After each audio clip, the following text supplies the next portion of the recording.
పరలోకముందున మా కన్న తండ్రి నాయన, నీ ఘనమైన ఉన్నతమైన శ్రేష్టమైన నామానికి కృతజ్ఞతలు తెలియజేసుకుంటున్నాం నాయన. ఇదిగో నాయన, మరి ఒకసారి నాయన మమ్మల్ని అందరిని నాయన కాచి కాపాడి నాయన సజీవ లెక్కలో దాచినాయన. ఇదిగో నాయన, నీ యొక్క వాక్యాన్ని వినడానికి సిద్ధపరిచిన విధానాన్ని బట్టి కృతజ్ఞతలు తెలియజేసుకుంటున్నాం నాయన. ఇంతవరకు నాయన పాటలతో నేను ఆరాధించాను నాయన. అలాగే నాయన నీ వాక్యం ద్వారా నాయన మాలో ఉన్న కల్మషాన్ని తీసుకెళ్ళుకుంటూ నాయన మీకు కృప చూపండి నాయన.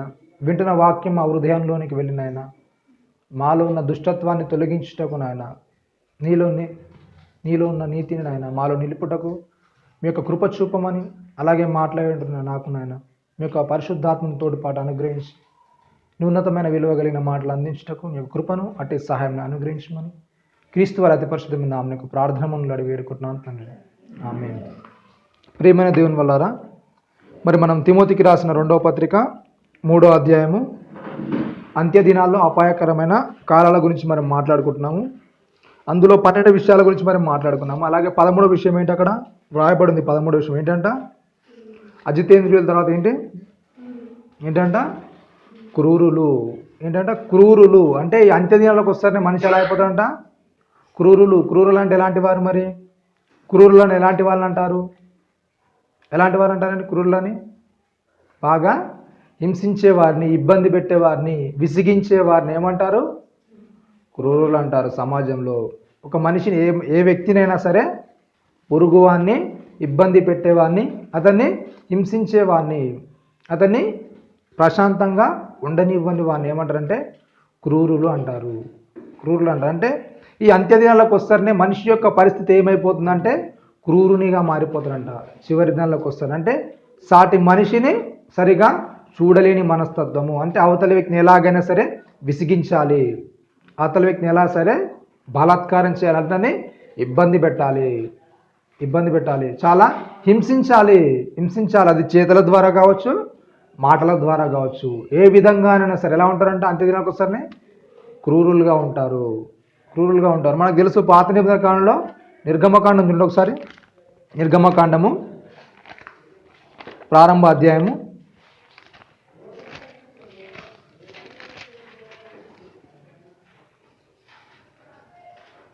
8వ వచనం నుండి చదవండి. 1వ అధ్యాయం 8వ వచనం నుండి. అప్పుడు యోసేపును ఎరుగని కొత్త రాజు ఐగుప్తును ఏలన ఆరంభించెను. అతడు తన జనులతో ఇట్లనెను, ఇదిగో ఇజ్రాయేల్ సంతతి అయిన ఈ జనము మనకంటే విస్తారముగాను బలిష్టముగాను ఉన్నారు. ఏంటంట? ఇజ్రాయేల్ జనం ఎలా ఉన్నారంట? బలిష్టంగా ఉన్నారు. అలాగే చాలా ఎక్కువ మంది ఉన్నారు. అలా ఉన్నప్పుడు ఏం చేయాలి మరి అని మాట్లాడుతూ కింది వచనంలో మాట్లాడుతున్నారు. ఏంటంట? వారు విస్తరింపకుండునట్లు మనము వారి ఎడల యుక్తిగా జరిగించుదము రండి. లేని ఎడల యుద్ధము కలుగునప్పుడు కూడా మన శత్రువులతో చేరి మనకు విరోధముగా యుద్ధం చేసి ఈ దేశంలో నుండి వెళ్ళిపోదురేమో అని. ఏంటంట? వెళ్ళిపోతారేమో ఒకవేళ యుద్ధం చేసి. వాళ్ళు చాలా ఎక్కువగా ఉన్నారు. ఇంకా మాట్లాడుతూ చెప్తున్నాడు అక్కడ ఏంటంట, కాబట్టి వారి మీద పెట్టిన భారములలో వారి శ్రమ పెట్టుటకును వెట్టి పనులు చేయించి అధికారులను వారి మీద నియమింపగా వారు ఫరో కొరకు ధాన్యాదులను నిల్వ చేయు పీతోము రామశేసు అను పట్టణములను కట్టిరి. ఏంటంట? ఆ జనాన్ని చూస్తారు కదా, ఏమైపోయిందంట? ఒక అసహ్యం అనేది ఏర్పడింది వాళ్ళలో. అంటే ఐగుప్తులు వాళ్ళకి అనుకుంటున్నారు ఇజ్రాయెల్ అనేది చాలా మంది విస్తరించిపోతున్నారు. అంటే మా జనసంఖ్య అంటే వారి జనసంఖ్య చాలా ఎక్కువగా ఉంది. కాబట్టి వీళ్ళు మా దేశానికి వీళ్ళు స్వతంత్రించుకుంటారు, లేకుంటే మమ్మల్ని యుద్ధం చేసి వీళ్ళు వెళ్ళిపోతారేమో అని ఏం చేస్తున్నారంట? చాలా కఠినంగా ఏం చేస్తున్నారు? హింసిస్తున్నారు. అక్కడ ఏం చేస్తున్నారంట? కాబట్టి వారి మీద పెట్టరాని భారములలో వారిని శ్రమ పెట్టుటకు వెట్టి పనులు చేయించు అధికారం ఏం చేస్తారంట? వాళ్ళ మీద నియమించారు. ఇది అంతెందుకు? వాళ్ళు ఎలాగైనా సరే వెళ్ళిపోకూడదు, వాళ్ళ కింద అణిగిమణిగి ఉండాలి. ఇంకా తమ క్రూరత్వాన్ని ఇంకా చూపెట్టుకుంటూ చూస్తున్నారు. చూడండి, ఇంకా 12వ అయినను ఐగుప్తులు వారిని శ్రమ పెట్టిన కొలది వారు విస్తరించి ప్రబలరి గనుక వారు ఇజ్రాయేల్ ఎడల అసహ్యపడిరి. ఇజ్రాయేలు చేత ఐగుప్తీయులు కఠినముగా సేవ చేయించుకున్నారు. ఏం చేస్తున్నారంట? ఏం చేస్తున్నారు? కఠినంగా, చాలా కఠినంగా సేవ చేయించుకుంటారండి. ఇంకా మాట్లాడుతూ చెప్తున్నారు, వారు ఇజ్రాయేల్ చేత చేయించుకున్న ప్రతి పనియు కఠినముగా ఉండెను.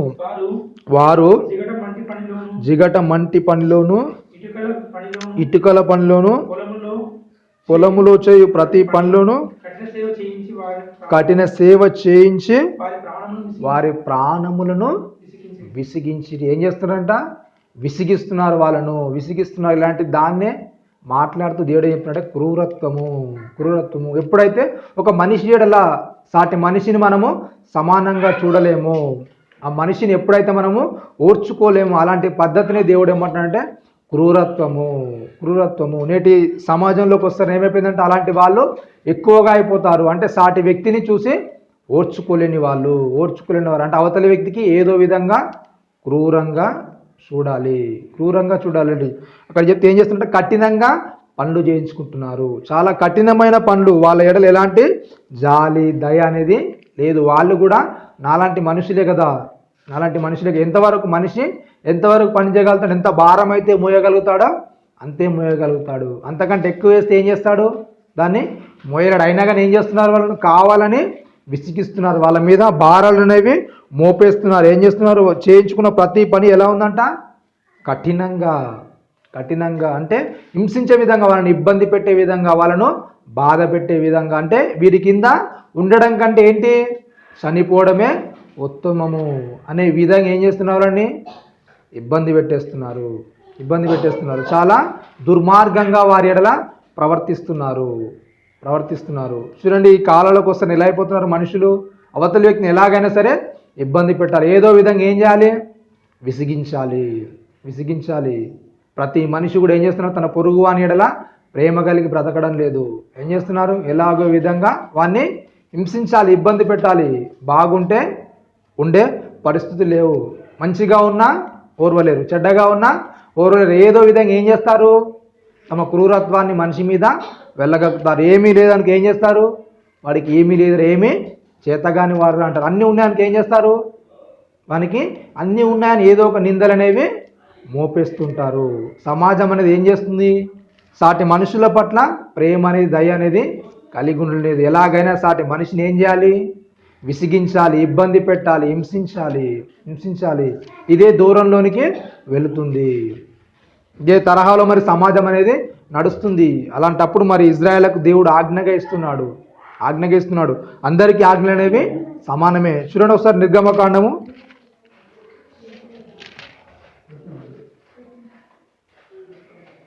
22వ అధ్యాయము 21వ వచనం. 22-21 నిర్గమకాండం 22-21.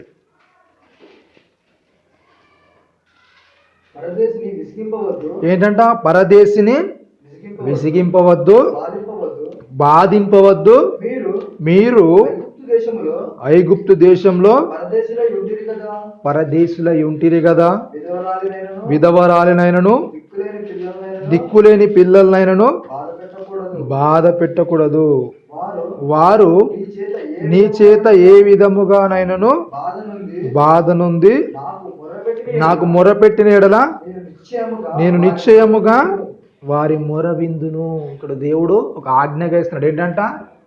ఆజ్ఞ. క్రూరత్వం అనేది మనము మామూలుగా అనుకుంటాం, మనలో లేదు కదా, చాలా మనము నిదానంగానే ఉంటున్నాం కదా అనుకుంటాము. కానీ ఏంటంట? అవతలను విసిగించడం అనేది, అవతలను బాధించడం అనేది కూడా ఏంటంట? క్రూరత్వము. అంటే అవతల వాళ్ళను పట్టించుకోకపోవడం. ఒక ఇబ్బందులు ఉన్న వ్యక్తి అనేది మన దగ్గరికి వచ్చినప్పుడు మనము చూడకపోవడం, అవతల వ్యక్తిని మనకు తోచిన సహాయాన్ని అందించకపోవడం, వెళ్ళగొట్టడం అనేది కూడా ఏంటి? నీలో దయ అనేది లేదు. ఆ యొక్క పరిస్థితి ఏం చేస్తున్నావు? చూస్తున్నావు కదా, ఆ వ్యక్తి ఎలా ఉన్నాడో నువ్వు చూస్తున్నావు. అని పరిస్థితి బాగోలేనప్పుడు ఏం చేయాలి? నువ్వు సహాయం చేయాలి. అందులో పరదేశి కావచ్చు, ఇంకెవడైనా కావచ్చు, నీ దగ్గర సహాయం అడిగినప్పుడు ఏం చేయాలి? నువ్వు సహాయపడాలి. కానీ చూడండి, సహాయపడుతున్నారా మనుషులు? అలాంటి తత్వం అనేది మనుషుల్లో ఉందా?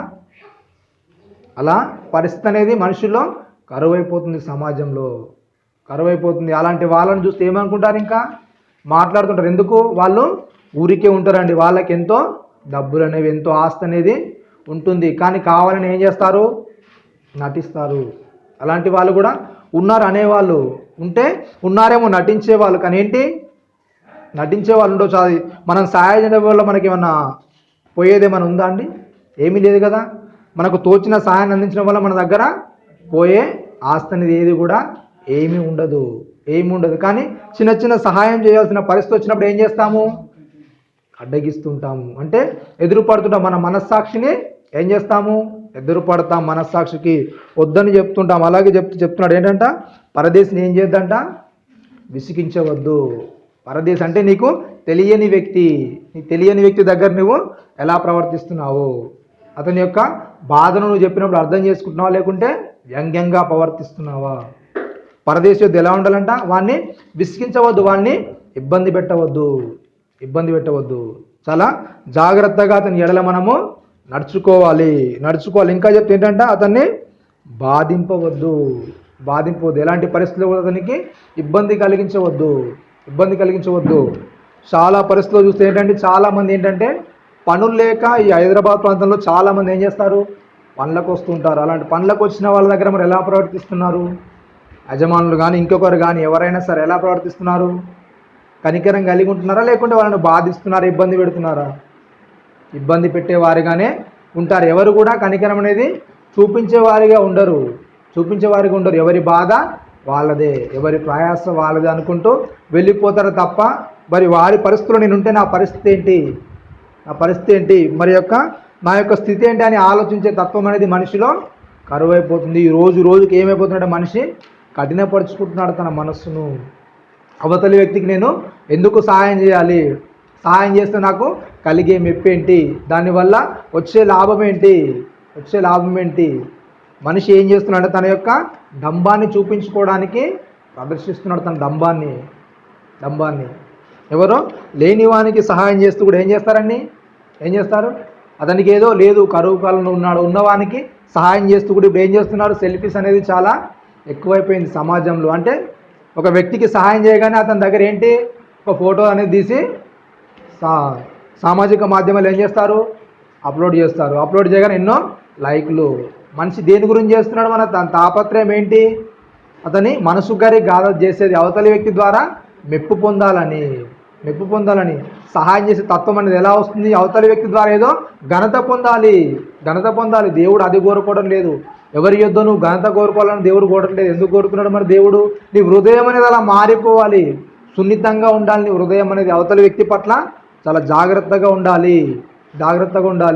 ఇలా బాధించే వారిగా మీరు ఉండొద్దు. ఇంకా మాట్లాడుతూ విసిగించొద్దు.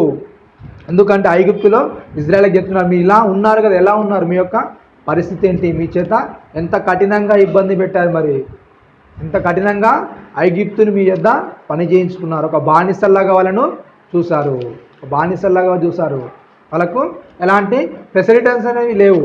ఎలా ఉందండి? వాళ్ళను కఠినంగా హింసించి పని చేయించుకున్నారు. చాలా బాధ పెట్టారు. ఇంకా చూడండి, ఆమోసు గ్రంథము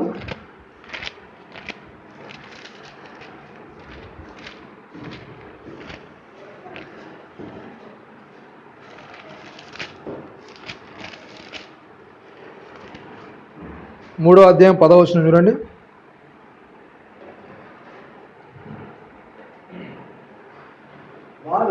వారు నీతి క్రియలు చేయ తెలియక తమ నగరులలో బలాత్కారం చేతను దోపిడి చేతను సొమ్ము సమకూర్చుకొందురు. ఏంటంట?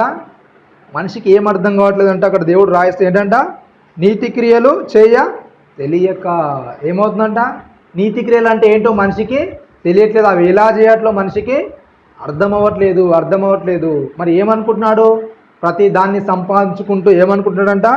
అదే గొప్పదనుకుంటున్నాడు. తమ నగరుల్లో బలాత్కారం చేతను దోపిడి చేతను ఏం చేస్తున్నాడంట? సొమ్ము సమకూర్చుకుందురు. ఏం చేస్తున్నట్టు? సొమ్ము అనేది సమకూర్చుకుంటున్నారు. దేని చేత? బలాత్కారం చేత. అవతల వాళ్ళను బెదిరించడం, ఇబ్బంది పెట్టడం. ఎలాగైనా సరే వాళ్ళని ఇబ్బంది పెట్టి ఏం చేయాలి? సొమ్ము సమకూర్చుకోవాలి. ఇలాంటి పరిస్థితులు అనేవి అంత్యదినాలకు వస్తారనే ఏర్పడతాయంట. దీనికి గల కారణం ఏంటంటే ఏంటి మరి? వాళ్ళకు నీతి అంటే ఏంటో తెలియకపోవడము. సాటి మనిషి ఎలా బాధపడతాడు, ఎంతో ఇబ్బంది పడతాడు కదా. అతని దగ్గర ఉన్నదాన్ని లాగేసుకుంటే, అతని దగ్గర ఉన్నదాన్ని నేను దోచేసుకుంటే ఇబ్బంది పడతాడు కదా. పరిస్థితి మనిషి ఆలోచించడం లేదు. ఏమైపోతున్నారంట? బలాత్కారులుగా మారిపోతున్నారు. చూడండి, ఎక్కడ చూసినా కానీ ఇప్పుడు రియల్ ఎస్టేట్ అనేది పెరిగిపోయినాక ఏం చేస్తున్నారు? భూ కబ్జాలు అనేవి జరిగిస్తున్నారు. ఒక్కదాన్ని ఏం చేస్తారు? 10 మందికి అమ్మేస్తారు. ఒక్క ఫ్లాట్నే 10 మందికి అమ్మేస్తారు. అమ్మేసి ఏం చేస్తారు? వాళ్ళు తగాదా పెట్టుకుంటూ కొట్టుకుంటారు. ఏదో లేనివాడు ఏదో కొద్ది సంపాదించుకొని కూర్చుకుందామంటే దాన్ని కూడా ఏం చేస్తారు? వీళ్ళన్నీ సమకూర్చుకొని దగ్గర పెట్టుకొని వీళ్ళు గొప్పవాళ్ళుగా అవుతారు. లేనివాడు అలాగే ఉంటాడు. వాడు ఏం చేస్తాడు? కోర్టుల చుట్టూ, కేసుల చుట్టూ తిరుగుతూ ఉంటాడు. వాళ్ళని ఏం చేస్తాడు? వాని ప్రాణం ఏమవుతుంది? విసిగిపోతుంది. తిరిగి వాడు విసిగిపోతాడు. ఎక్కువగా మాట్లాడితే అక్కడ పోయిన వాడు ఏమంటాడు? నువ్వు ఎందుకు తీసుకున్నావు? ఎవరిని తీసుకున్నావు? వాడు కూడా ఏం చేస్తాడు? వాడు కూడా బాధ పెడతాడు. అలా ఉన్నవారి యొక్క పరిస్థితి ఏంటంటే మనుషుల్లో నీతి క్రియలు అనేవి లేవు. నీతి అనేది జరగడానికి ఇష్టపడడం లేదు తమ హృదయాల్లో. అలాంటప్పుడు ఏమవుతుంది? ఏ వ్యక్తి ఎక్కడ పోయినా మనకు పర్వాలేదు, మనమైతే సుఖంగా ఉన్నాం కదా, మనమైతే సుఖంగా జీవిస్తున్నాం కదా అనే పరిస్థితులు అనేవి ఎదురవుతున్నాయి. చూడండి ఒకసారి యాకోబు రాసిన పత్రిక 5వ అధ్యాయం 4వ వచనం చూడండి.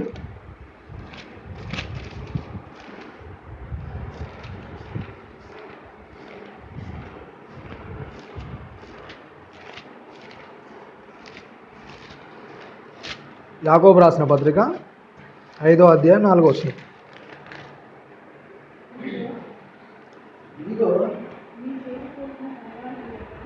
ఇదిగో మీ చేలు కోసిన పనివారికి ఇయ్యక మీరు మోసముగా బిగబట్టిన కూలి మొరపెట్టుచున్నది. మీ కోతవారి కేకలు సైన్యములకు అధిపతియగు ప్రభు యొక్క చెవులలో చొచ్చి ఉన్నవి. ఏంటంట? ఇక్కడ మాట్లాడుతూ యాకోబు గారు చెప్తున్నారు ఏంటంట? ఇదిగో మీ చేలు కోసిన పనివారికి ఇయ్యక మీరు మోసముగా బిగబట్టిన కూలి మొరపెట్టుతున్నది. ఏంటంట? పని చేసిన కష్టం అనేది ఏమవుతుందంట? మొరపెడుతుంది దేవుని దగ్గర. పని చేసిన వాడు వదిలేసినా కానీ పని చేసిన కష్టం అనేది ఏం చేస్తుంది? మొరపెడుతుంది. ఒకరి దగ్గర మనము కొంతకాలం పనిచేసి మానేసి ఆ కూలి అనేది మనకు ఇవ్వకుండా బిగబడడానికి ఏం చేస్తుంది? వదిలేస్తామా? ఏం చేస్తాము? ప్రాణం అనేది ఊరుకుంటుందా? ఇన్ని రోజులు నేను కష్టపడ్డాను కానీ ఏం చేస్తాడు వీడు? నాకు ఇవ్వలేదు. పని చేసే వాళ్ళు ఎందుకు వెళ్తారు? వాళ్ళ దగ్గర లేకనే కదా.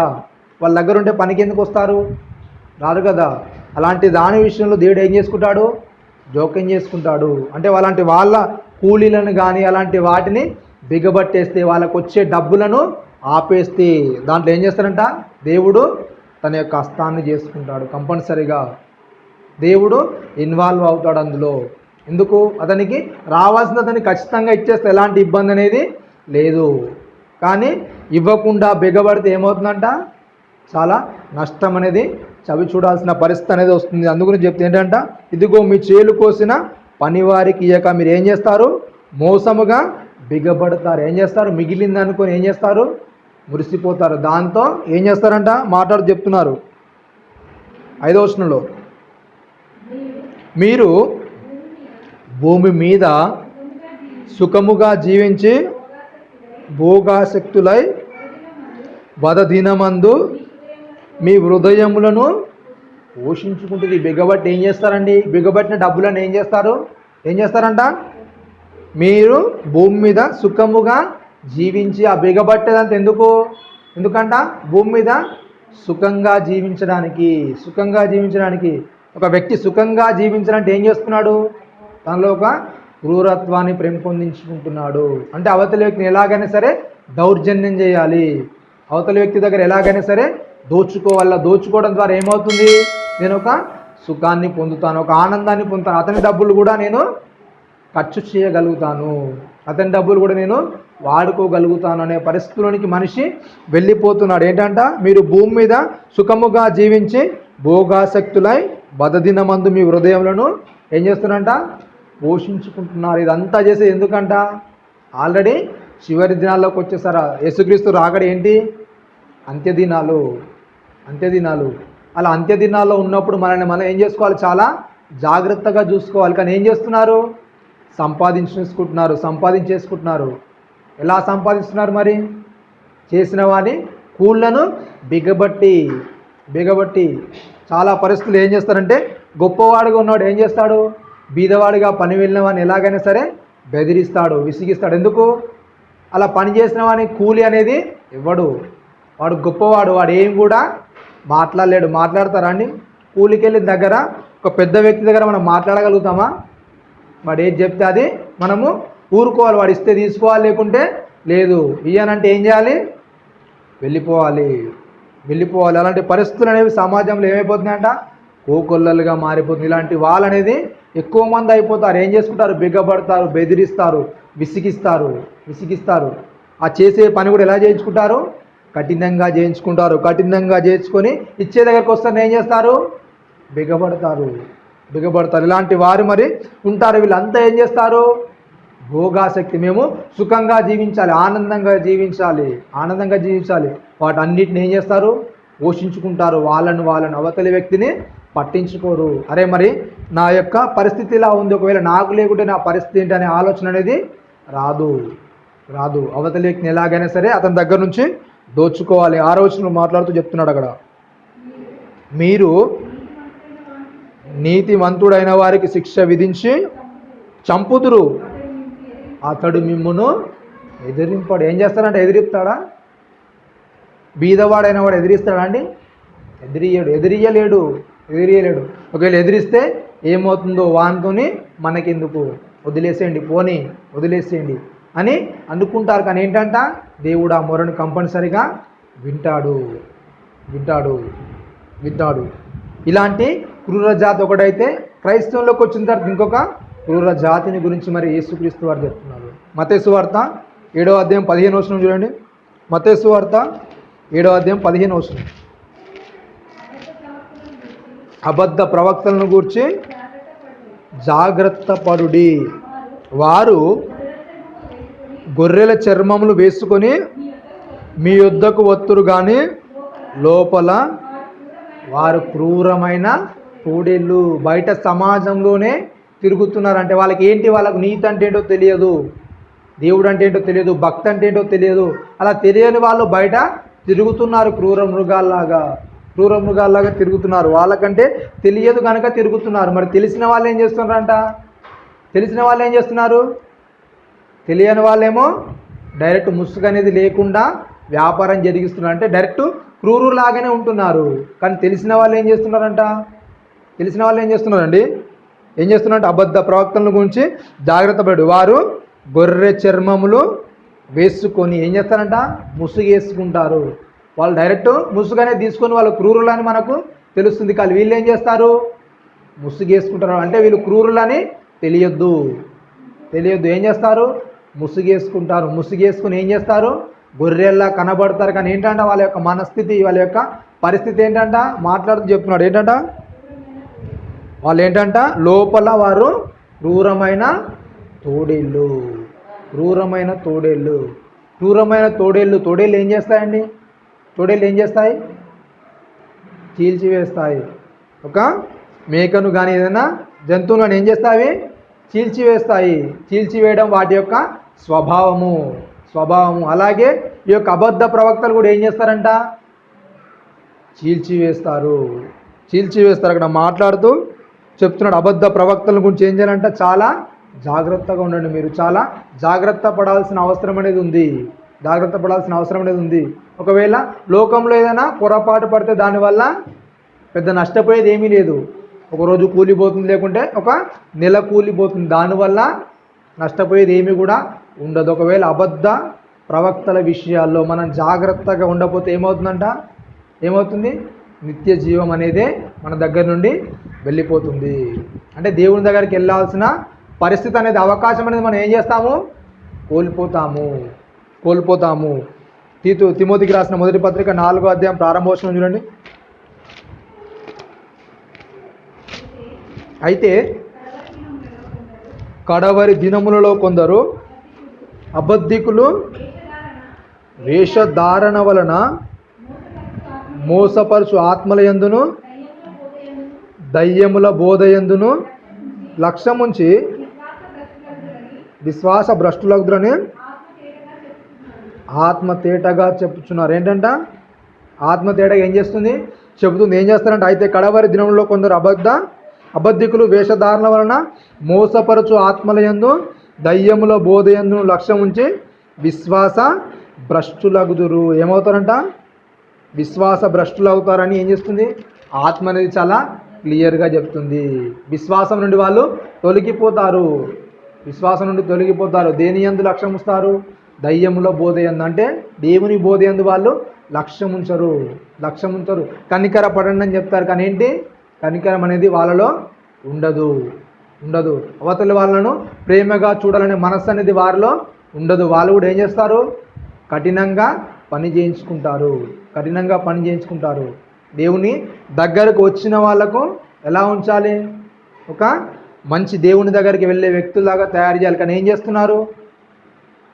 దేవుని దగ్గరికి వెళ్ళే వ్యక్తులాగానే తయారు చేస్తున్నారు, లేకుంటే వేరే విధంగా అయిపోతున్నారు. ఆ మనిషి దేవుని దగ్గరికి వెళ్ళే విధంగా తయారవ్వడం లేదు. దానికి గల కారణం ఏంటంటే అబద్ధ బోధకులు. వారిలో ఉన్న క్రూర స్వభావం. వాళ్ళకు చెందితే వాళ్ళు అవతలి మంద ఎలా పోయినా కానీ వాళ్ళకు సంబంధం లేదు. ఆల్రెడీ పోయిన వారం మాట్లాడమనుకుంటా తోడేళ్ళ గురించి. ఎలా ఉంటారు? వాళ్ళ యొక్క స్వభావం ఏంటి? వాళ్ళు ఎలాంటి పట్టించుకోరు, అసలు వాళ్ళకు అవసరం లేదు. అలాంటి వారు ఉంటారు. మరి చివరి దినంలోకి వస్తారు, ఏమైపోతుందంటే వాళ్ళు విశ్వాసం అనేది ఏమైపోతుంది? భ్రష్టులుగా అవుతారు. విశ్వాస భ్రష్టత్వం అంటే ఏమైపోతుంది? వాళ్ళు ఉండవలసిన క్వాలిటీస్ అనేవి ఉండవు. ఎలా అయిపోతారు? వాళ్ళు దేవునికి దూరంగా అయిపోతారు. వాళ్ళకు ఉండవలసిన లక్షణాలు అనేవి ఉండవు. 11వ వచనం నుండి 3వ అధ్యాయం 11వ వచనంలో, అటువలే పరిచర్య చేయి స్త్రీలను మాన్యులై కొండెములు చెప్పని వారును మితానుభవం గలవారును అన్ని విషయములలో నమ్మకమైన వారినై ఉండవలెను. ఎలా ఉండాలంట? అన్ని విషయాలు ఎలా ఉండాలంట? నమ్మకమైన వారిగా ఉండాలి. మరి అన్ని విషయాలు నమ్మకంగా ఉంటున్నారా? బోధకులు అన్ని విషయాలు నమ్మకంగా ఉంటున్నారండి? ప్రతి విషయంలో నమ్మకంగా ఉండాలి. అక్కడ దేవుడు రాయిస్తే ఏం చెప్తున్నారంటే ప్రతి విషయాల్లో నమ్మకంగా ఉండాలి. అంటే నమ్మకం అనేది ఏం చేస్తున్నారు? కోల్పోతున్నారు. క్రూరత్వం అనేది లోపల పెంచుకుంటున్నారు. అవతలి వ్యక్తి పట్ల సమాన స్వభావం అనేది లేదు. యాకోబు గారు రాయిస్తూ చెప్తారు చూడండి. అక్కడ యాకోబు రాసిన పత్రిక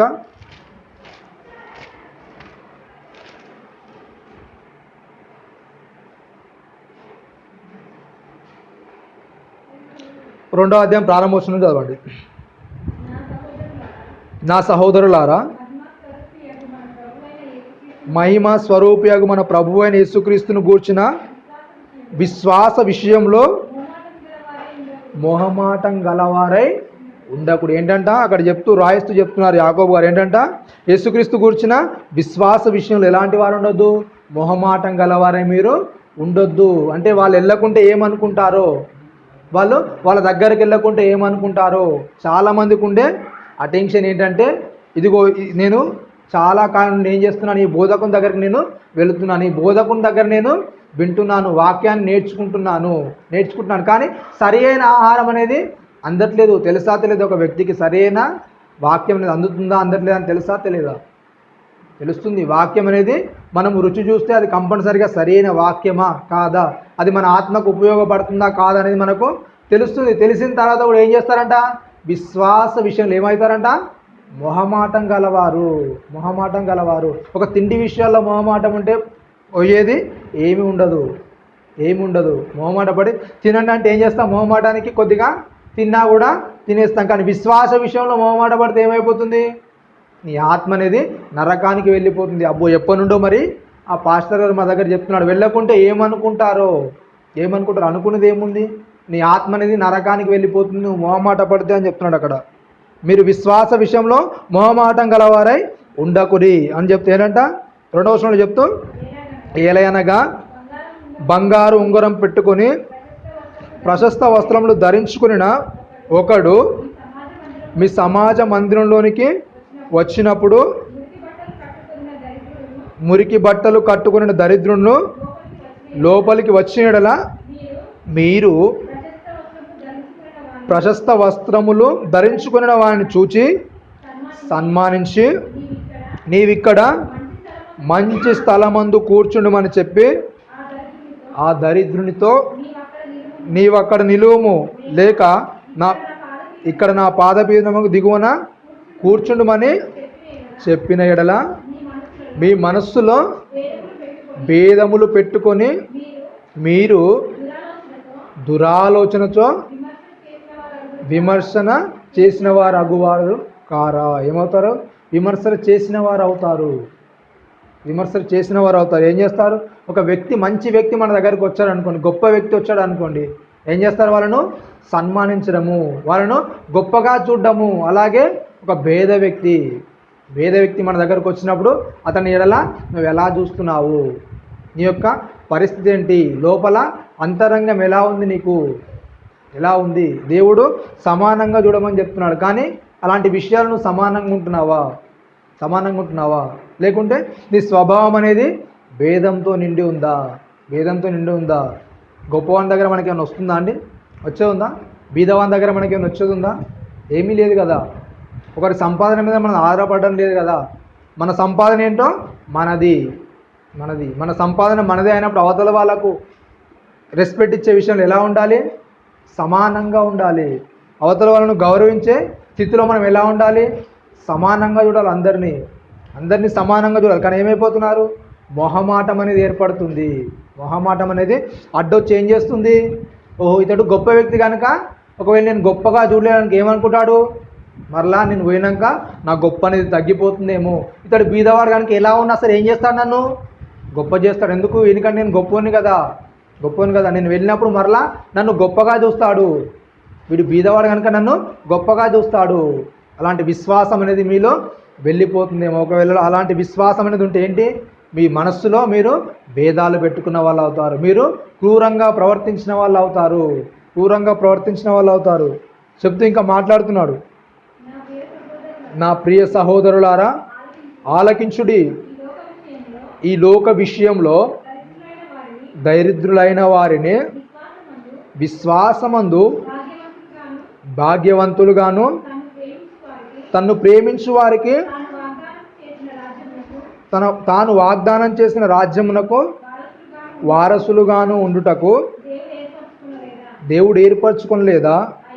అయితే మీరు దరిద్రులను అవమానపరచుదురు, ధనవంతులు మీ మీద కఠినముగా అధికారం చూపుదురు.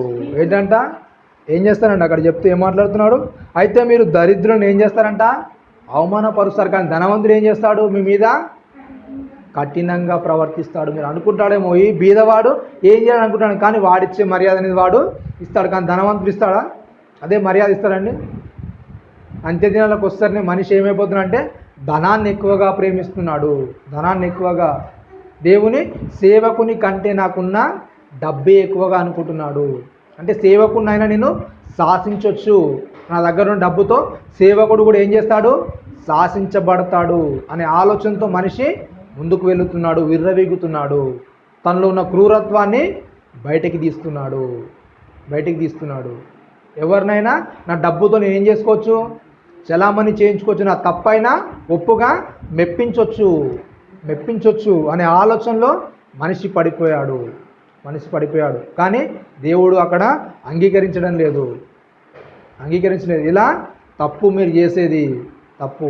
ఇలాంటి విషయాలు మీరు చాలా జాగ్రత్తగా ఉండాలి. ఇవన్నీ చూడడానికి ఎలా అనిపిస్తాయంటే చాలా చిన్నగా కనపడతాయి, పెద్ద లోపాలుగా కనిపించవు.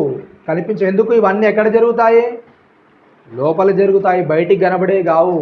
అవతల వ్యక్తిని అవమానపరచడము, అవతల వ్యక్తి ఎడల అసహించుకోవడం అనేది ఇవి లోపల జరుగుతాయి. యేసుక్రీస్తు వారు మాట్లాడింది ప్రతిది ఏంటంటే నువ్వు వెలుపల కాదు శుద్ధి చేయాల్సింది. ఎక్కడ నుంచి అంట? లోపల శుద్ధి గురించి మాట్లాడాడు.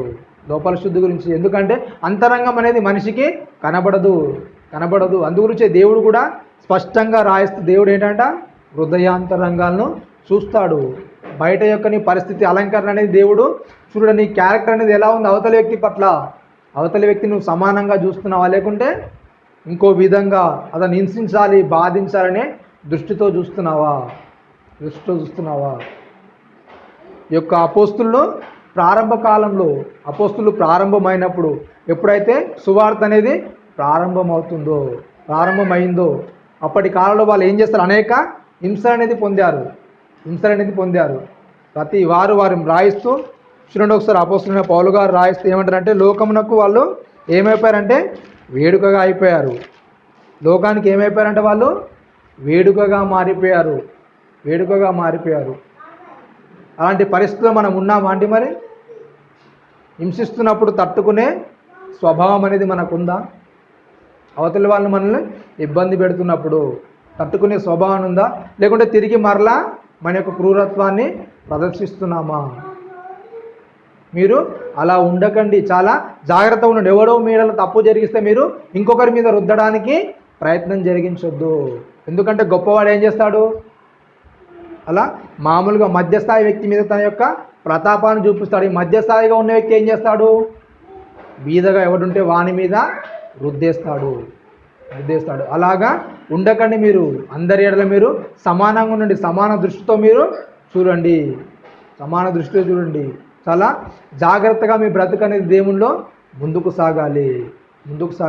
క్రూరత్వం అనేది మనలో ఉండకూడని లక్షణము. అవతల వాళ్ళని ఇబ్బంది పెట్టడం, హింస పెట్టడం అనేది చాలా దేవునికి నచ్చని పదము. అది లోపల ఏమవుతుంది? ఒక చర్యగా జరిగిపోతూ ఉంటుంది. అనుకోకుండానే ప్రతి వారిని ఏం చేస్తుంటాము? ద్వేషిస్తుంటాం. పైకి ఏం చేస్తాము? భక్తి గలవారే ఉండి కిందికి రాయిస్తూ అదే మాట రాయిస్తాడు. తిమోతికి రాసిన పత్రికలు 2వ పత్రికలో రాయిస్తూ చెప్తాడు. ఎలా ఉంటారంట? కింది వచనంలో కిందికి వస్తారని అక్కడ రాయిస్తూ చెప్తాడు. 5వ వచనంలో 3వ అధ్యాయం 5వ వచనంలో 5వ వచనం నుండి చదవండి కింది వరకు. పైకి భక్తి గల వారి వలె 2వ తిమోతి 3వ అధ్యాయం 5వ వచనం కింది వరకు. పైకి భక్తి గల వారి వలె ఉండి దాని శక్తిని ఆశ్రయించిన వారునై ఉందురు. ఏం చేస్తారంట? పైకి ఎలా ఉంటారంట? భక్తి గలవారు అంటే భక్తికి పెట్టినది పేరుగా ఉంటారు. కానీ ఏంటంటే లోపల దేవుని యొక్క శక్తిని ఆశ్రయించని వారై ఉంటారు. 6వ వచనంలో మాట్లాడితే ఏంటంట?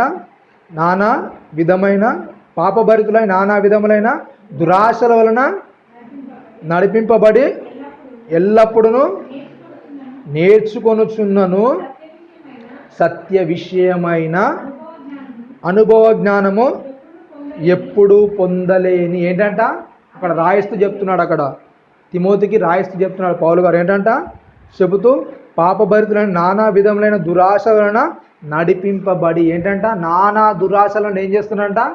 నడిపింపబడి మాట్లాడి చెప్తున్నాడు. ఎల్లప్పుడూ నేర్చుకొనుచున్నాను. ఏంటంటే ఎల్లప్పుడూ నేర్చుకుంటున్నారా, నేర్చుకోవడం లేదా? వాక్యం అనేది ఎల్లప్పుడూ నేర్చుకోవట్లేదండి. ప్రతి వారము నేర్చుకుంటున్నారు. ఒకవేళ ఇంటి దగ్గర చదివే అలవాటు ఉంటే అప్పుడు కూడా నేర్చుకుంటున్నారు. అక్కడ రాయిస్తూ ఎల్లప్పుడూ నేర్చుకొనుచున్నాను సత్య విషయమైన అనుభవ జ్ఞానము ఎప్పుడూ పొందలేదు. ఏంటంట? సత్య విషయమైన అనుభవ జ్ఞానం అనేది ఎప్పుడు కూడా రావట్లేదు. ఎంత చదివినా, ఎంత విన్నా, ఎంత నేర్చుకున్నా కానీ ఏంటంట? సత్య విషయమైన అనుభవ జ్ఞానం అనేది మనుషులకు రావడం లేదు. బయట వ్యక్తుల గురించి అంటే వదిలేయండి. క్రీస్తును నమ్మిన తర్వాత, క్రీస్తులోనికి వచ్చిన తర్వాత కూడా ఏంటి? ఇంకా అవే ఆలోచనలు. సాటి వ్యక్తి పట్ల ఇంకా కరుణ చూపలేని మనస్సు అనేది. ఎవడైనా ఎడల తప్పు జరిగిస్తే సహించే తత్వం అనేది ఉందా అండి? సహించే తత్వం అనేది ఉందా? యేసుక్రీస్తు చెప్తున్నారు 5వ వచనం మత్తయి సువార్త 5వ అధ్యాయము కొండ మీద ప్రసంగంలో మాట్లాడతారు.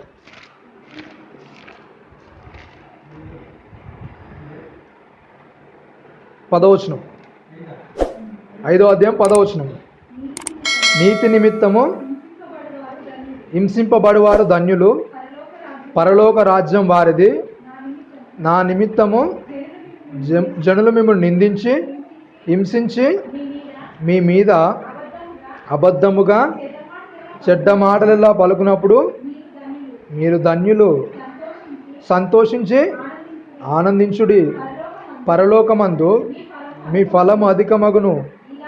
ఇలాగున వారు వారు మీకు పూర్వమందుండిన ప్రవక్తలను హింసించి ఏం చేస్తారంట? పూర్వమందున ప్రవక్తలను కూడా ఏం చేశారు? హింసించారు. వాళ్ళందరూ ఏం చేశారు? మరి ఏం చేస్తారు? వాళ్ళు ఎల్లప్పుడూ ఏం చేసుకుంటున్నారు? చదువుకుంటున్నారు, దేవుని దగ్గర నేర్చుకుంటున్నారు. ఏమని? ఒకవేళ వాళ్ళు క్రూరంగా ప్రవర్తించినా కానీ, క్రూరంగా ఉన్నా కానీ మా ఎడల ఏం చేయాలి? మేము జాగ్రత్తగా ఉండాలి. దేవుడు మాకు నేర్పించిన విధానాన్ని మేము ఎప్పుడు కూడా తొట్టిల్లిపోకూడదు, తొట్టిల్లిపోకూడదు, తొట్టిల్లిపోకూడదు. అలాంటి చాలా జాగ్రత్తగా మరి యొక్క వాళ్ళ జీవితాలు గడిపారు, వాళ్ళ యొక్క జీవితాలు గడిపారు. మనకు తెలుసు రోమా సంఘంలో, రోమా యొక్క పట్టణంలో కొలొస్సేన్ అనే థియేటర్ అనేది ఒకటి ఉంది. అక్కడ ఏం చేస్తారంటే వాళ్ళ యొక్క అక్కడ జరిగే కార్యక్రమాలు ఏంటంటే రథపు యొక్క పంద్యాలు, అలాగే గుర్ర పంద్యాలు, సింహం యొక్క పంద్యాలు అనేవి అందులో జరుగుతూ ఉంటాయి. ఈ యొక్క రోమా సామ్రాజ్యం ఎప్పుడైతే క్రైస్తవ్యాన్ని అంతం చేయాలని ఆలోచించిందో అప్పటి నుండి ఏం చేస్తుందంటే సంఘాన్ని అంటే హింసించడం అనేది ప్రారంభించింది. క్రైస్తవులందరినీ కూడా ఒక వేడుకగా, అందు గురించి అక్కడ అపోస్తలుడైన పౌలు గారు రాయిస్తూ లోకానికి మేము ఎలా ఉన్నామంటే వేడుకగా ఉన్నాము. వాళ్ళు ఏం చేస్తారంటే అక్కడ చరిత్ర గ్రంథంలో చెప్తుంది, అక్కడ రాయిస్తూ ఆ క్రైస్తవులందరినీ తీసుకెళ్ళి అక్కడ సింహాలకు ఎదురుగా నిలబెట్టి సుమారు అక్కడ 50,000 మంది ఉండే థియేటర్, అంటే ఒక ప్రదర్శనశాల. ఆ ప్రదర్శనశాలలో క్రైస్తవులు ఎవరైతే క్రీస్తును నమ్మిన వారు ఉన్నారో వాళ్ళందరినీ తీసుకెళ్ళి అక్కడ వేయడము, వాళ్ళందరూ ఒక జాతరగా, ఒక వేడుకగా చూడడం. ఎందుకు? వాళ్ళు హింసించబడుతుంటే, వాళ్ళు ఇబ్బంది పడుతుంటే, వాళ్ళు చనిపోతుంటే వీళ్ళు ఆనందించడము. ఆ ఆట అనేది అక్కడ చాలా ఫేమస్ అంట. అప్పుడున్న కాలంలో, క్రైస్తవం అనేది ప్రారంభించిన కాలంలో ఆ ఆట అనేది అక్కడ చాలా ఫేమస్ అయింది. చాలామంది అక్కడ ఉండేవారు, చూసేవారు. అలాంటి ఆట గురించి ఎదురు చూసేవారు. ఎప్పుడు క్రైస్తవులు దొరుకుతారా, ఎప్పుడు ఆట అనేది ప్రారంభమవుతుందా అని ఎదురు చూసేవారంట రోమా పట్టణంలో. అలాంటి స్థితులు అనేవి మరి వాళ్ళు ఎదుర్కొన్నారు. ఎంతో క్రూరంగా ప్రవర్తించినా కానీ ఏం చేస్తారు? వాళ్ళు మరలా తిరిగి అలాంటి క్రూరత్వాన్ని చూపించలేదు. కానీ మనం ఒక మాటను సరే ఏం చేస్తాం? మనలో ఉన్న ఆవేశం అనేది ఏమైపోతుంది? కట్టలు తెంచుకొని వస్తుంది. మరలా ఒక మాట అనేది పడలేము. కానీ ఏంటి? పైకి భక్తిపరులము. భక్తి అనేది ప్రతిరోజు నేర్చుకుంటాం. వాక్యం అనేది ప్రతిరోజు చదువుతున్నాం. కానీ ఏంటి? ఎవడైనా ఇబ్బంది పెడితే ఓర్చుకోలేము, ఎవడైనా బాధ పెడితే ఓర్చుకోలేము. మరలా తిరిగి అంటాము, మరలా తిరిగి వానికి ఏదైనా కీడు చేయాలని మనసులో ఆలోచిస్తుంటాము. ఏం చేస్తారు? ఒక వ్యక్తి వల్ల నష్టపడాలనుకో వదిలేస్తున్నారు మనుషులు ఈనాటి కాలంలో. మరలా ఏంటంట? దెబ్బకు దెబ్బ తీసే వరకు నిద్రపోడు. ఎప్పుడు దొరుకుతాడని ఏం చేస్తారు? మనసులో ఎదురు చూస్తుంటారు. పైకి ఏం చేస్తారు? మరలా అన్నమాట ఎప్పుడో మర్చిపోయాం అని చెప్తారు నోటితో. కానీ ఏంటి? మర్చిపోరు. కానీ ఏంటి? సమయం దొరికినప్పుడు ఒకదానికి రెండు వాడిని హింసించాలని చూస్తారు, వాడిని బాధపరచాలి, వాడిని ఇబ్బంది పెట్టాలి. ఇలాంటి వారిగా మరి క్రైస్తవులు ఉండిపోతున్నారు. పైకి భక్తి గల వారిగా ఉండి లోపల దేవుని యొక్క శక్తిని ఆశ్రయించుకోవడం లేదు. ఒకవేళ దేవుని యొక్క శక్తిని నువ్వు ఆశ్రయిస్తే ఏం చేస్తావు? ప్రవక్తలు ఏం చేస్తారంట? మరి ఏం చేస్తారంట? ఇక్కడ రాయిస్తూ చెప్తున్నాడు ఏంటంట? 5వ అధ్యాయంలో 10వ వచనంలో ఏంటంట? 11వ వచనంలో 12 సంతోషించి ఆనందించు, పరలోకమందు మీ ఫలము అధికమగును. ఇలాగున వారు మీకు పూర్వమందుండిన ప్రవక్తలను హింసించిరి. ఏం చేస్తారంట? ప్రవక్తలను, ప్రతి వారిని, దేవునికి దగ్గరగా బ్రతికిన ప్రతి వారిని ఏం చేశారు? హింసించారు, ఇబ్బంది పెట్టారు. అయినా కానీ వాళ్ళు ఎదురు తిరగలేదు. మరలా వారి మీద దూషణ అనేది, కోపం అనేది వాళ్ళ మీద ఉంచుకోలేదు. ఒకే కుటుంబంలో ఉన్నా కానీ తెలుసండి, యోసేపు సందర్భం అనేది మనకు తెలుసు. ఒకే కుటుంబంలో ఉన్నా కానీ ఓర్వలేని తత్వము. అతని మీద ఎంతో పగ అనేది పన్నుతారు, ఎంతో అక్కస్ అనేది పొందుతారు. ఏం చేస్తారు? అమ్మేసిన తర్వాత ఎన్నో ఇబ్బందులు పడతాడు యోసేపు. ఎన్నో ఇబ్బందులు పడతాడు. ఇబ్బందులు పడిన తర్వాత మరలా నాకు దొరికారు అనుకుంటారండి. ఎన్నో ఇబ్బందులు పెట్టిన వాళ్ళు మరలా నా దగ్గరికి వచ్చారు, నాకు ఒక అధికారం అనేది నాకు ఉంది. ఇప్పుడు నన్ను ఎవడైనా ఏమైనా చేస్తే అడుగుతారా? ఆల్రెడీ ఒక నేరం అనేది వాళ్ళ మీద మోపుతాడు, మోపి తీసుకొని రమ్మంటాడు అందరినీ. అలా మోపినప్పుడు అలాగే చెరసాల్లో వేసేవారని అడుగుతారా? అడిగే అవకాశం అనేది ఏది కూడా లేదు. అయినా కానీ ఏం చేస్తాడు నీతిమంతుడు కనుక ఏం చేస్తాడు? హృదయంలో ఏది కూడా ఉంచుకోడు. మీరు నా అన్నారు ఏదో దేవుని యొక్క సంకల్పం అనేది ఇలా ఉంది, అందు గురించి ఏమైపోయింది, ఇగో మీ అందరినీ కాపాడాల్సిన పరిస్థితి అనేది ఒకటి ఉంది కనుక ఏం చేస్తాడు దేవుడు ముందుగానే ఇలా సిద్ధపరచాడు, ఇలా త్రోవ సరళం చేశాడు అనుకుని ఏం చేసుకున్నాడు, మనసు నిమ్మలపరుచుకున్నాడు. ఎంత ఇబ్బంది పడ్డా, ఎంత కఠినంగా ఉన్నా కూడా, కఠినంగా వ్యవహరించినా కూడా ఏం చేశాడు, అన్నీ మర్చిపోయాడు. మరలా దగ్గరికి తీసుకున్నాడు. ఎవరు తనని ఇబ్బంది పెట్టినా కానీ, ఒక అధికారం ఉన్నా కానీ మరలా దాన్ని సద్వినియోగం చేసుకోవాలని, మరలా వాళ్ళ మీద చూపించాలనే ఆలోచన వారిలో లేదు. ప్రతి భక్తి విషయంలోకి వస్తే ప్రతి వారు ఎలా ఉంటారంటే చాలా జాగ్రత్తగా ఉంటారు. ఒక స్టెఫెన్ విషయంలోకి వస్తే ఏమైపోతారు, క్రూరంగా అతన్ని హింసిస్తున్న సందర్భంలో కూడా ఏం చేస్తున్నాడు స్టెఫెను, తిరిగి వాళ్ళని శిక్షించమంటున్నాడా అండి? అట్లేదు. ఏమంటున్నాడు, వాళ్ళకు తెలియక చేస్తున్నారు. ఒకవేళ తెలిస్తే అలా చేస్తారా? అలాంటి పొరపాటు అనేది ఒకవేళ జరిగించారు కదా, వాళ్ళకి తెలియదు కనుక ఏం చేస్తున్నారు, ఆ పొరపాటు అనేది వాళ్ళు చేస్తున్నారు. నేను చెప్పేదంతా వాస్తవమే కానీ ఏంటి, వాళ్ళు జీర్ణించుకోలేకపోతున్నారు. సత్యానికి వాళ్ళు చెవినివ్వడం లేదు. ఎందుకు? బాగా దురద చెవులు గలవారైపోయారు. తమ స్వకీయ దురాశలకు ఏం చేస్తున్నారు, అనుకూలమైన బోధకులను, వాళ్ళకి ఏవైతే ఇష్టంగా ఉంటాయో అవే చెప్పే బోధకులను ఏం చేసుకుంటున్నారు, పోగు చేసుకుంటున్నారు. వాళ్ళని మెప్పించాలి, వాళ్ళను నవ్వించాలి, కవ్వించాలి. అలాంటి బోధకులే కావాలి. హెచ్చరించే వాళ్ళు వద్దు. అందు గురించే ప్రభు అయిన యేసుక్రీస్తు వారు చెప్తున్నారు, చాలా జాగ్రత్తగా ఉండండి. అబద్ధ ప్రవక్తలు ఏం చేస్తారు, మిమ్మల్ని మెప్పిస్తారు, మిమ్మల్ని సంతోషపరుస్తారు. కానీ మీ ఆత్మలను వాళ్ళు రక్షించలేరు. దానికి గ్యారంటీ మాత్రము నేను ఇవ్వను అని చెప్తున్నాడు. అక్కడ ఇవ్వనని చెప్తున్నాడు. అదే కానీ 7:14 మీది వచనం నుంచి చూడండి, 13వ వచనం చూడండి, 7వ అధ్యాయం 13వ వచనం నుండి. ఇరుకు ద్వారమున ప్రవేశించుడి, నాశనమునకు పో ద్వారము వెడల్పును, ఆ దారి విశాలమునైనది, దాని ద్వారా ప్రవేశించువారు అనేకులు.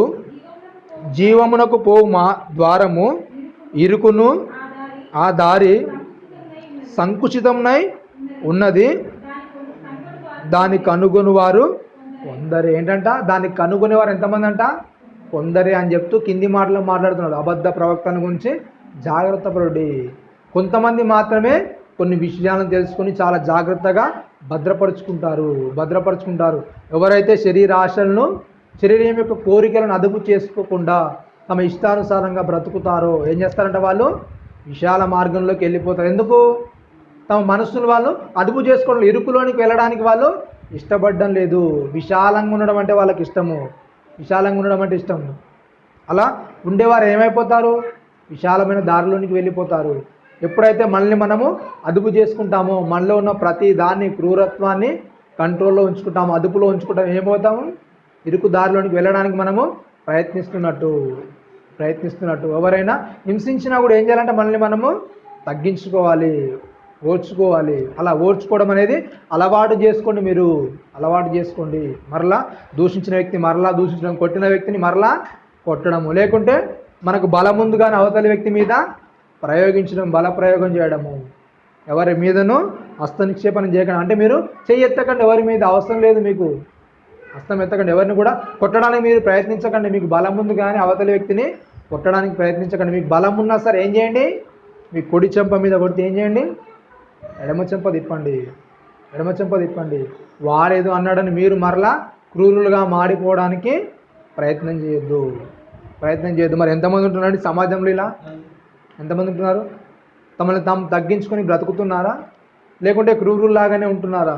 క్రూరత్వం అంటే మనం ఏమనుకుంటాం, అవతలి వ్యక్తిని ఏదో ఇబ్బంది పరచడం, ఏదో బాధపరచడం అని మనం అనుకుంటాం. కానీ ఏంటి, అక్కడ దేవుడు రాయిస్తే ఏంటంట, నిన్ను ఇబ్బంది పెట్టినా కూడా నువ్వు మరలా ఇబ్బంది పెట్టొద్దు. పాత నిబంధన కాలంలో ఏంటి, పంటికి పన్ను, కంటికి కన్ను. నీది ఏ కన్ను అయితే ఊడబీకాడు, ఏ పన్ను అయితే విరగొట్టాడు, ఆ పన్ను ఏం చేయాలి, మరలా విరగొట్టాలి. ఎన్నో పన్ను విరగొట్టాడు. పన్ను నెంబరు లెక్క పెట్టుకో, ఎన్నో పన్ను, 12 10. మరలా ఆ పన్ను నువ్వు విరగొట్టు. అది పాత నిబంధన. మరి కొత్త నిబంధనకు వస్తాను ఏమవుతుంది? పన్ను విరగొట్టినా సరే ఇంకా విరగొట్టి చూడండి. కానీ మరలా మీరు తిరిగి వెళ్ళడానికి ప్రయత్నించకండి. మరలా మీరు హింసకు ప్రయత్నం చేయకండి. మరలా మీరు క్రూరులుగా మారకండి. చాలామంది అంటుంటారు ఏంటంటే క్రైస్తవంలోకి వచ్చిన తర్వాత కూడా అనేది ఏంటంటే నేను ఇప్పుడు క్రీస్తులో ఉన్నాను కనుకనే ఏంటంట ఇలా ఉన్నాను. ఒకవేళ పాత జీవితాన్ని మరలా పునఃప్రారంభిస్తే ఏమవుతుందంట? నీవు ఇక్కడ నా ముంగట మాట్లాడేవాడివి కాదు, నా ముంగట నిలిచేవాడివి కాదని మాట్లాడుతుంటారు. కానీ క్రీస్తు వచ్చింది అందుక మరలా నీ పాత జీవితాన్ని తవ్వడానికి అండి. అలాంటి మాటలు కూడా మన ద్వారా రావడానికి దేవుడు ఇష్టపడడం లేదు. పాత జీవితాన్ని వదిలేసే మరలా కొత్త జీవితానికి వచ్చావు. పౌలు ఎప్పుడైనా మరలా అక్కడ ప్రసంగించాడా? దాని ప్రసంగాలు ఎక్కడ మాట్లాడాడా? ఒకవేళ మరలా నేను నా పాత జీవితంలోకి వెళ్తే నన్ను కొట్టిన వారు ఎవరో కూడా ఇక్కడ బ్రతకరని ఇక్కడ బెదిరించాడండి. బెదిరించిన సందర్భాలు ఎక్కడ ఉన్నాయా? రాళ్లతో కొడుతున్నా కానీ, ఎంత హింసిస్తున్నా కానీ ఏం చేశాడు? తల వంచుకున్నాడు. ఒకప్పుడు తల తీసిన వ్యక్తి క్రీస్తులోనికి వచ్చిన తర్వాత ఏమైపోయాడు? బలం లేదా? ఉంది. సామర్థ్యం లేదంటే ఉంది. కానీ ఏం చేశాడు? లోకానికి మేము వేడుక అయిపోయాం, తప్పదు. క్రీస్తు గురించి మేము వేడుకగా మారాలి. మమ్మల్ని హింసిస్తున్నా సరే మేము ఏం చేయాలి? తట్టుకోవాలి. ఇబ్బంది పెట్టినా సరే ఏం చేయాలి? మేము లోబడిపోవాలి. క్రీస్తుకు లోబడిపోవాలి. యేసుక్రీస్తు వారు ముందే చెప్పారు ఏంటంట? తోడేళ్ల మధ్యకి మేము ఏం చేస్తున్నాను? గొర్రెలను పంపినట్టు మిమ్మల్ని పంపుతున్నాను. వాళ్ళు కంపల్సరీ ఏం చేస్తారు? మిమ్మల్ని చీల్చుతారు. కనుక మీరే ఏం చేయండి?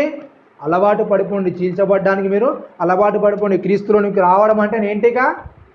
చీల్చబడ్డం అంటే ప్రతి దాన్ని ఏం చేసుకోవడము అంటుంటాం కదా అప్పుడప్పుడు, గుండెను రాయి చేసుకోవాలి. అంటే ప్రతి సందర్భాన్ని ఎదుర్కోగల శక్తి సామర్థ్యం అనేది మనలో పెంపొందించుకోవాలి. ప్రతి హింసను తట్టుకోగల సామర్థ్యం అనేది మనకు రావాలి. అలా వచ్చినప్పుడే దేవుళ్ళు ఉన్నతంగా మన యొక్క ఫలం అనేది మనకు లభిస్తుంది. కనుక రాయిస్తే ఏమవుతుందంట? అంతవరకు ఓర్చుకోలేని వాళ్ళ గురించి రాయిస్తున్నాడు. అదే తిమోతి గారు రాస్తూ ఇప్పుడు దాకా చదువుకున్న మాటనే. తిమోతికి రాసిన మొదటి పత్రిక 4వ అధ్యాయము ప్రారంభ వచనంలో, అయితే కడవరి దినములలో కొందరు అబద్ధికుల వేషధారణ వలన మోసపరచు ఆత్మల యందును ఏం కాదులే, పర్వాలేదులే, తప్పు చేసినా ఏం కాదులే, దేవుడు చూసుకుంటారులే, అన్నీ అంటాం, అన్నీ చేస్తామా? బైబిల్లో ఎన్నో ఉంటాయి, అన్నీ చేయగలుగుతామా అనే మాటలు అనేది మాట్లాడే వాళ్ళుగా ఉంటారు. అన్నీ చేయలేని మరి దేవుడు ఎందుకు రాయించాడు? అన్నీ చేయగలుగుతాం అనే కదా రాయించింది దేవుడు. అలా ఏంటంట?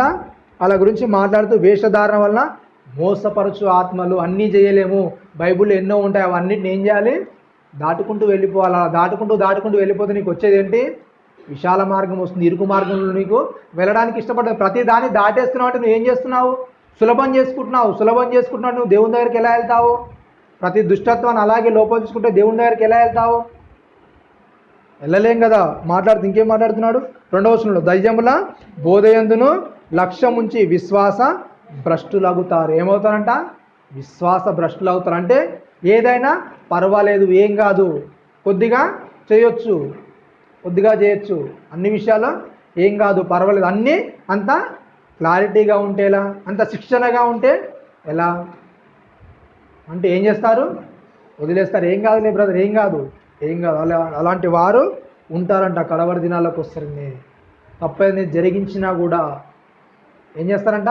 పర్వాలేదులే, పెద్ద తప్పు కాదులే అనే వారుగా మరి సమాజం అనేది ముందుకెళ్ళిపోతుంది. కాబట్టి చాలా జాగ్రత్తగా ఉండే. అలాంటి వాళ్ళ యందు మీరు లక్ష్యం ఉంచితే ఏమవుతారంట? వాళ్ళు భ్రష్టులవుడే కాక మిమ్మల్ని కూడా ఏం చేస్తారు? భ్రష్టత్వంలోనికి తీసుకెళ్తారు.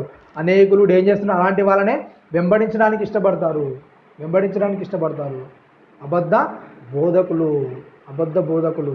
ఏమవుతారంట? లోపల క్రూరమైన వాళ్ళు, దేవుని దగ్గరికి వెళ్ళాలనే ఆలోచన మర్చిపోయిన వాళ్ళు, భూమి మీదనే సుఖంగా గడిపేయాలి. ఇంకా చెప్తే ఏంటంట కింది వచనాలు, 6వ వచనం చూడండి. ఏలయనగా 6వ వచనం, 4వ అధ్యాయం 6వ వచనం. ఈ సంగతులను సహోదరులకు వివరించినట్లా నీవు అనుసరించుచు వచ్చిన విశ్వాస సుబోధ సంబంధమైన వాక్యముల చేత పెంపారుచు క్రీస్తు యేసునకు మంచి పరిచారకుడవై ఉండువు. అపవిత్రమైన ముసలమ్మ ముచ్చట్లను విసర్జించి దైవభక్తి విషయంలో ఏంటంట, దైవభక్తి విషయంలో ఏం చేసుకోవాలంట, నీకు నువ్వే సాధకం చేసుకోవాలి. నీకు నువ్వే సాధకం చేసుకోవాలి. దైవభక్తి విషయాలు ఎవరికి వారే సాధకం చేసుకోవాలి. ఎందుకు? ఎవరిలో ఉన్న లోటుపాట్లు ఏంటో వాళ్ళకే తెలుసు. అవునా కదా? ఒక వ్యక్తిలో ఏవైతే లోటుపాట్లు ఉన్నాయో ఆ వ్యక్తికే తెలుస్తుంది, అవతలి వ్యక్తికి అది తెలియదు. అందు గురించి మాట్లాడుతూ చెప్తున్నాడు. ఏంటంట, దైవభక్తి విషయంలో ఏంటంట, ఏం చేయాలంట, దైవభక్తి విషయంలో ఏం చేయాలి, నీకు నీవే సాధకం చేసుకును. శరీర సంబంధమైన సాధకం కొంచెం మటుకే ప్రయోజనకరం, కానీ దైవభక్తి ఇప్పటికీ జీవం విషయంలో, రాబో జీవం విషయంలోనూ వాగ్దానంతో కూడినదైనందున అది అన్ని విషయంలో ప్రయోజనకరమవును. ఈ వాక్యం నమ్మదగినది, పూర్ణ అంగీకారంకు యోగ్యమై ఉన్నది. ఏంటంట, వాక్యం అనేది యోగ్యమై ఉన్నది. అలా వాక్యాన్ని మనం ఎప్పుడైతే చదువుతూ ఉంటామో, ఎప్పుడైతే దాన్ని అనుసరిస్తూ ఉంటామో, దానికి లోబడుతుంటాము, ఏమవుతుంది, చిన్న చిన్నగా ప్రతి లోపం అనేది మనలో నుండి తొలగిపోతుంది. ఏ విధమైన దానికి కూడా మనము భయపడము. ఎంతటి దానికైనా మనము ఎదిరిస్తాం. ఎందుకు? దేవుడు మన తోడు ఉంటాడు కనుక. దేవుని వాక్యంలో మనము ఎప్పుడైతే ఎదుగుతుంటామో, దేవుని సహవాసం అనేది మనము ఎప్పుడైతే పెంచుకుంటూ ఉంటామో, ఎలాంటి హింసను భరించడానికైనా మేము ఏమవుతాము, సిద్ధపడతాము. ఎలాంటి దానికైనా ఓర్చుకోవడానికి సిద్ధపడతాము. అలా ఓర్చుకోవడానికి సిద్ధపడేటప్పుడు ఏమవుతుంది, మనము క్రీస్తులో ఉన్నతంగా మనము ఎదుగుతుంటాము. ప్రతి దానిలో చాలా జాగ్రత్తగా ఉన్నతంగా మనల్ని మనం ఏం చేసుకుంటాము, సరి చేసుకుంటాము. కాబట్టి మనలో కనబడిన ఒక చిన్న క్రియ ఏంటి, క్రూరత్వం. అది చిన్నగానే ఉంటుంది, కానీ ఏంటి, సమయం వచ్చినప్పుడు ఏమవుతుంది, అది చాలా పెద్దదిగా ఉంటుంది. అంటే పగ తీర్చుకోవడం, ప్రాణాల దాకా తీసుకెళ్ళడం కూడా జరుగుతుంది. చిన్న గొడవలే ఏం చేస్తాయి, ప్రాణాల దాకా అవి వెళుతాయి. దానికి గల కారణం ఏంటంటే లోపల ఉంచుకోవడం, ఆ క్రూరత్వాన్ని దాపెట్టుకోవడము, అవతల వ్యక్తిని ఓర్చుకోలేకపోవడము. కయ్యలు ఏబేలు సంగతి మనకు తెలుసు. ఆదిలోనే జరిగింది. ఏమైపోయాడంట, నరహంతకుడుగా మారిపోయాడు. సొంత తమ్ముడిని ఏం చేశాడు, చంపేశాడు. ఒక క్రూరమైన వ్యక్తిగా ముద్రించబడ్డ, ఒక ముద్ర అనేది వేయించుకున్నాడు కయ్యను.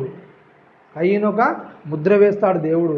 ఈ వ్యక్తి ఏంటి, అంతకుడు, ఒక క్రూరమైన వాడుగా పేరు పొందుతాడు కయ్యను. ఎందుకు?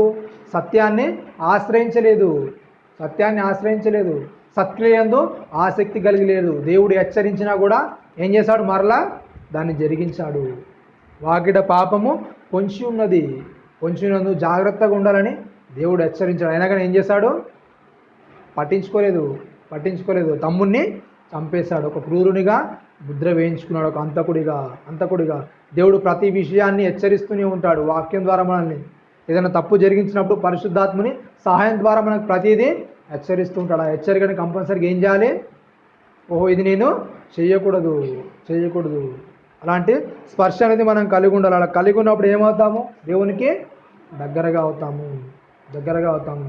కాబట్టి ఇలాంటి వ్యక్తినైనా సరే ఏం చేయాలి, మనము బాధించడం కానీ హింసించడం కానీ చేయకూడదు. ఒకవేళ అలాంటి తత్వాలు మనలో ఉంటే, ఒకవేళ ఇంకా పగ ప్రతీకారం అనేది మనలో ఉంచుకొని ఉంటే ఏం చేయాలి, వాక్యమైన మనం ఏం చేయాలి, తొలగించుకోవాలి. అలాంటివి ఉంటే ఏం చేస్తాయి, దేవునికి మనకు అడ్డుగా ఉంటాయి. దేవుని దగ్గరికి మనల్ని చేరనివ్వవు. ఎప్పుడైతే దుష్టత్వం అనేది మన హృదయాల్లో మిగిలిపోతుందో దేవుని దగ్గరికి మనం ఎంత మాత్రమో చేరము. ఎందుకంటే అది నువ్వు కావాలని ఏం చేస్తున్నావు, తెలిసే చేస్తున్నావు. అది దేవునికి విరుద్ధమైంది, దేవునికి అసహ్యమైన క్రియ జరిగిస్తున్నాను తెలిసి కూడా ఏం కాదులే, ఈ ఒక్క విషయాలు దేవుడు నన్ను ఒప్పుకోడా, ఎన్నో విషయాలు నేను జాగ్రత్తగా ఉంటున్నాను, ఈ ఒక్క విషయాలు దేవుడు ఒప్పుకోడా, ఈ ఒక్క విషయాల్లో ఎక్స్క్యూజ్ చేయడం అంటే దేవుడు ఏమని చెప్తున్నాడు అక్కడ? యేసుక్రీస్తు వారు రాయిస్తే ఏమని చెప్తున్నా అంటే ఇరుకు మార్గం అంట. అంటే నువ్వు ఎన్ని తీసేసి పోతేనే అందులోకి వెళ్తావు. ఏదైనా కొద్దిగా ఉన్నా కూడా ఏమైపోతావు నువ్వు? అందులోకి వెళ్ళడానికి ప్రవేశం ఉండదు. కాబట్టి భూమి మీద ఉన్నప్పుడే మనల్ని మనము సరి చేసుకోవాలి. కాబట్టి విన్న వాక్యాన్ని మన హృదయంలో ఉంచుకొని జాగ్రత్తగా మనల్ని పరిశీలన చేసుకోవాలని కోరుకుంటూ చిన్ని మాటలు ముగిస్తున్నాం. తల ఉంచుకొని ప్రార్థిస్తున్నాం.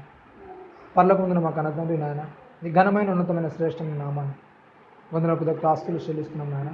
ఇంతవరకు నాయన మీ వాక్యం ద్వారా మీరు మాట్లాడిన విధానాన్ని బట్టి వందనకు దగ్గర ఆస్తులు చెల్లిస్తున్నాం నాయన.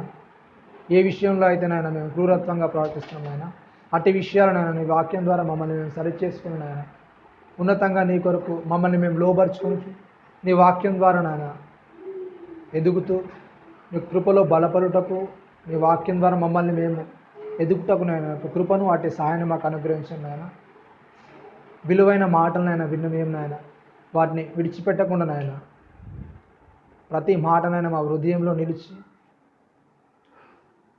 నీ దగ్గరికి ఏదైతే మమ్మల్ని దూరం చేస్తుందో నాయన అట్టి వాటిని నాయన మేము తొలగించుకొని నీకు ఏదైతే దగ్గర చేస్తుందో అలాంటి విషయాల్లో మేము ఎదుగుతూ ఇంకా ఉన్నతంగా నీలో ఎదుగుటకు నాయన నీకు కృపను అట్టి సహాయాన్ని మాకు అనుగ్రహించండి నాయన. జరగబోయే పాఠంతులను బలలో నాయన తోడుగా ఉండి మహిమకరంగా జరిగే అట్టి భాగ్యాన్ని మాకు అనుగ్రహించమని క్రీస్తు వారి అతి పరిశుద్ధమైన నామమున ప్రార్థన అడిగి వేడుకుంటున్నాను తండ్రి. ఆమేన్.